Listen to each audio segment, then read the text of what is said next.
किसान साथियों राम राम। आशा और उम्मीद करता हूं कि आप सब ठीक ठाक होंगे। साथियों, आज 26 जनवरी है और हमारा देश पूर्ण रूप से धूमधाम के साथ हमारा गणतंत्र दिवस मना रहा है।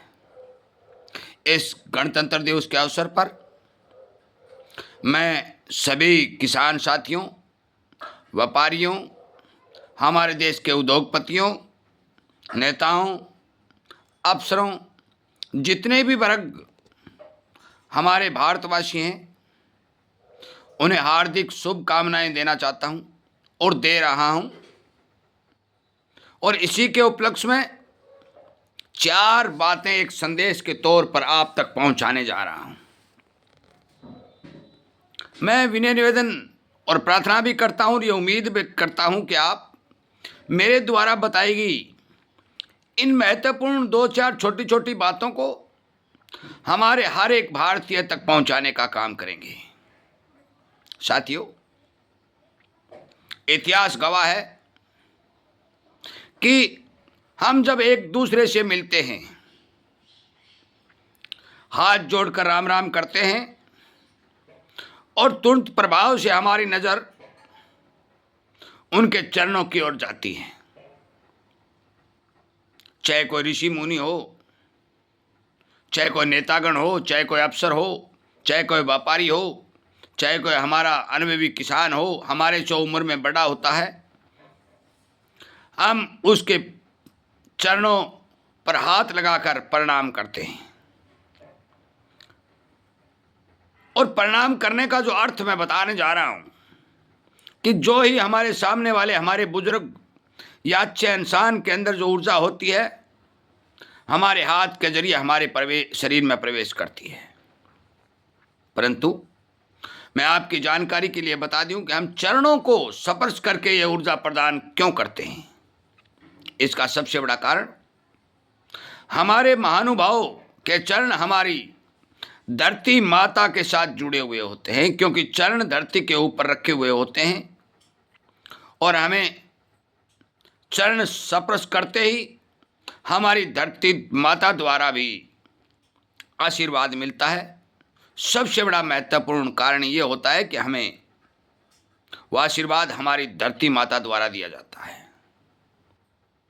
और इस धरती माता के ऊपर जितने भी मेरे किसान साथी हैं, जितने भी मेरे खेती के साथ जुड़े हुए उद्योगपति हैं, व्यापारी हैं, दुकानदार हैं, जो भी हैं, इस खेती के ऊपर उत्पन्न होने वाले अनाज का मान और सम्मान करते हुए काम करते हैं। एक बहुत बड़ा किसानी वर्ग हमारी धरती का श्रृंगार करने के लिए भारी मात्रा में अनेक तरह की फसलें उगा करके हमारी धरती माता का रंग, रूप और आकार सुंदर बनाता है। और इस सुंदरता से प्रसन्न होकर के प्रकृति के साथ मिलकर के हमारी धरती माता हमें आशीर्वाद के तौर पर अन्न प्रदान करती है। और वह अन्न जो हमारी धरती माता के द्वारा दिया जाता है, हमारे देश या दुनिया में जितने भी देश हैं या धरती माता के ऊपर जितने भी जीव प्राणी हैं, उन्हें पेट भरने के काम आता है। मैं आप सभी से सबसे पहला तो ये निवेदन करना चाहता हूं कि जो किसानी वर्ग हमारी धरती माता का श्रृंगार करता है, इसको सुंदर बनाता है और इस धरती माता से आशीर्वाद के तौर पर जो अन्न प्राप्त करके देश के हर एक क्षेत्र में हर एक इंसान, जीव जंतु तक पहुंचाता है, हमें ये प्रेरणा इस गणतंत्र दिवस के दिन लेनी चाहिए कि हम उस श्रृंगार करने वाले किसान का सम्मान करें। दूसरी बात, जो आशीर्वाद के तौर के ऊपर धरती माता हमें अन्न प्रदान करती है और जो हमारी जीने के लिए सबसे बड़ी जरूरत है, उस अन्न का अनादर नहीं करके,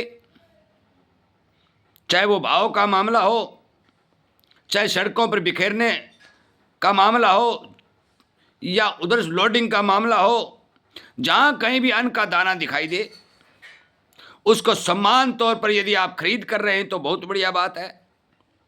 आप उसकी क्रैशिंग कर रहे हैं तो बहुत बढ़िया बात है। उसका व्यापार कर रहे हैं तो बहुत बढ़िया बात है।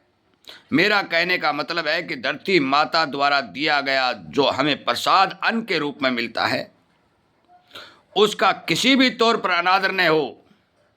भारतीय इंसान को इस बात की प्रेरणा इस 26 जनवरी गणतंत्र दिवस के दिन लेनी चाहिए। आपको पता है कि हमारे अभियान में खेती किसानी से जुड़े हुए अनेक बातों के ऊपर चर्चाएं होती हैं, परंतु हमें एक बात को समझना होगा कि जो धरती माता हमें आशीर्वाद के तौर पे अन्न प्रदान कर रही है, क्या वास्तव में हम तय दिल से उस अन्न का सम्मान करते हैं? मैं देखता हूं ब्याह शादियों में बहुत ज़्यादा अन्न वेस्ट हो रहा है। मंडियों में किसान जब माल ले जाता है तो बहुत ज़्यादा अन्न बिखरता है। आज मौके के ऊपर किसी समय में अन्न की कमी हुआ करती थी, परंतु आज बहुत सी जगह देखा गया है कि अन्न बिखरा हुआ मिलता है। साथियों, जिस तरह से हमें धरती के साथ जुड़े हुए चरणों के स्पर्श से आशीर्वाद मिलता है, उसी तरह से यदि हम अन्न का सम्मान करेंगे, उसे हम अपने माथे से लगाकर ग्रहण, मुंह से ग्रहण करेंगे, हमारी जीवन लीला चलेगी और हमें धरती माता का संपूर्ण आशीर्वाद मिलेगा। मैं किसान होने के नाते, चाहे हमारा किसानी वर्ग हो, चाहे व्यापारी वर्ग हो, चाहे हमारा उद्योगपति वर्ग हो, जो भी हमारा भारतीय इंसान है और इस धरती माता का सम्मान करना जानता है, उससे विनय निवेदन प्रार्थना करूंगा कि एक प्रतिज्ञा 26 जनवरी के दिन लें कि हम हमारी माता द्वारा दिया गया अन्न रूपी आशीर्वाद सदा ग्रहण करते रहेंगे, इसका सम्मान करते रहेंगे और जो भी इंसान इसकी सुंदरता बनाए रखने के लिए काम करता है, जिसे हम किसान का दर्जा देते हैं, उसका मान सम्मान और आदर मान करते रहेंगे। मैं उम्मीद करता हूं कि मेरी ये बातें आपको ठीक पसंद आई होंगी। इसलिए मेरे सभी पारिवारिक मित्रों, साथियों, चाहे वो कोई भी काम करता हो, भारतीय इंसान हो, किसान, व्यापारी, मजदूर, दुकानदार, कृपया करके आगे से आगे शेयर करके मेरा यह संदेश अनेक भारतीय तक पहुंचाने का काम करें, ताकि हम सब मिलकर के प्यार, प्रेम और स्नेहपूर्वक हमारी धरती माता के आज़ादी का पर्व मनाते हुए हमारे धरती माता द्वारा दिए गए अन्न जो हमें आशीर्वाद के तौर पर मिलता है, उसका सम्मान करते हुए आगे बढ़ सकें। जय हिंद, जय जवान, जय किसान।